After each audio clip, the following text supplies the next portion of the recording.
So check this out, Computer Garage. It is a big toy box, and it is from Sears. Love the box, love the graphic. This kit is giant, so you imagine this thing must be 5 feet tall. It's of course not. It's about 2 feet tall, but it is pretty big. Bought this on eBay recently, paid up pretty big, paid 30 bucks. The listing said that it was not working. I messaged the guy, he said, yeah, you put batteries in and it makes no sound whatsoever.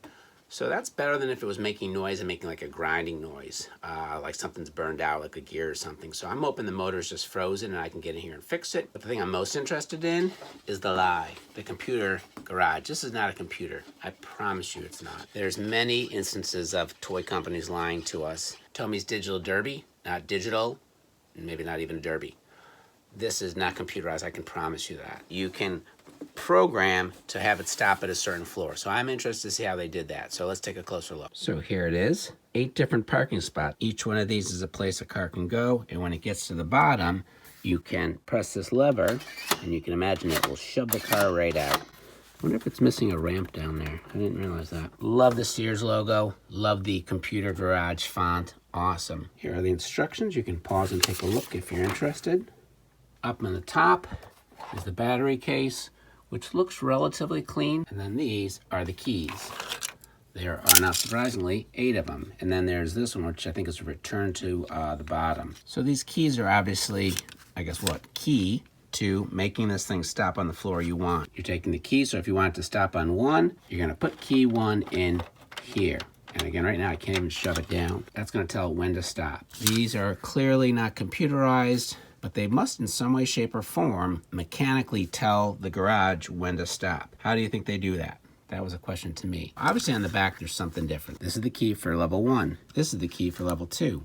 Doesn't seem to be a huge difference, but when you start looking, you start to realize that this rectangle gets smaller. Here's the 8 keys lined up, and you see how each one gets smaller and smaller. Again, this is 8th. That must be a mechanical piece that tells the garage when to stop. Still not sure exactly how it works, so a bit unexpected. I can't even try it. That's because I cannot get a key into here. You can see that there's 2 little prongs or knobs sticking out. Clearly those are gonna line up and get pushed into a certain kind of slot that'll tell it when to stop, but when I push it in, those won't move. I'm pushing, I don't want to push so hard, I don't want to break them off. And actually it's now moving. I was just able to kind of push it. It's stuck for a second, but not very long. So now let's see if a key will work when I put it in. What the heck? I gotta get in there and look because it didn't turn the motor on. Got it turned around, and I am hoping that these 3 screws are the only ones that have to be removed to get into that motor. 3 screws came out easy, but this edge kind of was stuck. I ended up getting in there with the screwdriver, and now it should come up. I had to fuss with it a little bit. The back corner was kind of sticking again, not sure why, but there it is. And again, so there's obviously a motor box. And then here is where the magic happens. Oh, that's cool. This disc must be the brain, you know, the computer. There's 2 leads which are gonna go to the motor, I'm sure. And when it hits this, it must like stop. And so it tells it to stop at the floor. This has to be the smart thing. I'm gonna start with the motor, just hooking up 3 volts to it to see if it'll actually turn. There's a crack in that gear, so even if I get the motor spinning, there will be other issues. Those little ones are always broken. Got some clips hooked up to 3 volts, and let's see if it spins. I would assume it won't. Yeah, so, oh, actually. So that's good. Another issue is actually the disc isn't spinning. This gear is super loose and looks like it's cracked. Let's see if it spins now. All right, so the disc is spinning. So it's basically working. Again, whether it will actually work to move the whole gear thing is a whole different game, but it can move and stop as it's supposed to. Cleaned up some of these things with some sandpaper. One of the biggest things is this piece was underneath this disc. I don't know how or why. It's not supposed to be. It's supposed to be on top. And let me show you the basics of how it works. So the idea is each one of these little things corresponds to a different floor.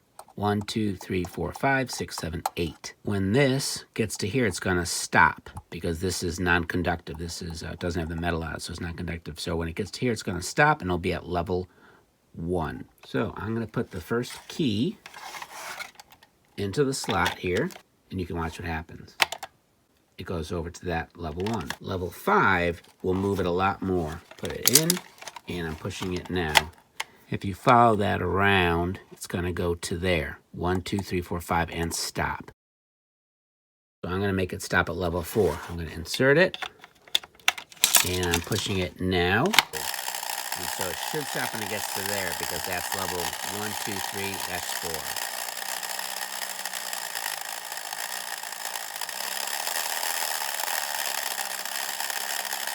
4. There you go. So essentially the key is moving this back and forth. The return makes it go back to here. And so it seems like there's a number of different spots that it can stop. And as that's turning, it's turning this, which is turning this. That would be lined up with this big yellow gear. And this yellow gear obviously is going to turn and make these cars move around. There's a tiny chance it'll work.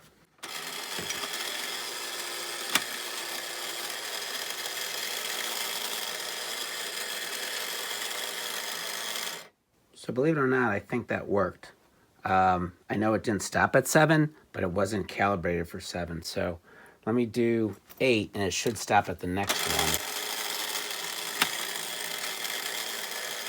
Like right about, yeah, okay. This is currently at level 6, so I've set the disc to level 6. So if I take out 2 and put in 4, I guess it should stop at level 4. Let's see.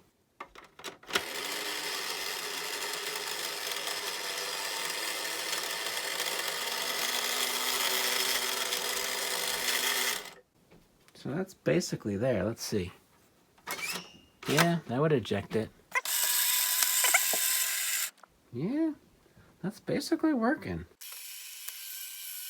It seems like it's a teeny bit off. It should be over a little bit more. I guess I could fix that.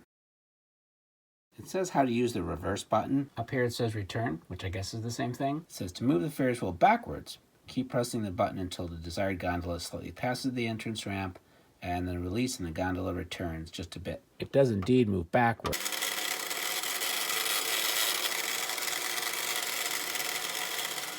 when I let go, it's going to go all the way to 3, again because 3's in there. So I'm not quite sure about that. The return does work, but as soon as you let it go, it either goes to 2, which is the default stop position, or whatever key you have in. Not sure if that's how it's supposed to be. If you know, leave a comment. So I'm going to put my favorite car of all time, the Lamborghini Countach, on there. Take this out. 2.5. So I'm going to take that out and see if I can recall it by putting in the level 1 key. And now eject. Oh, Jesus. That worked. I can't believe it. Ooh. Sweet. Well, now I wish I had the ramp. Dang it. Because I'm a grown man, what I'm about to do is for testing purposes only, but I want to see if this garage can successfully hold and rotate all 8 of my favorite cars. Police car. Classic Matchbox station wagon. A convertible. Matchbox dump truck. Check out the engine. Hot Wheels. Matchbox Planet Scout. And of course, the Lamborghini Countach. Seems like it automatically stops at 2. Not sure if it's supposed to. So let's eject that guy. Nice. Let's mix things up. Let's get the convertible. Let's try the police car. Let's go for that station wagon. Family's waiting. 6. Oh boy. Oh. So he had some trouble. 8. And we'll let it go all the way around. I do think it'll stop at 2. Yeah. So now, Lamborghini Countach time.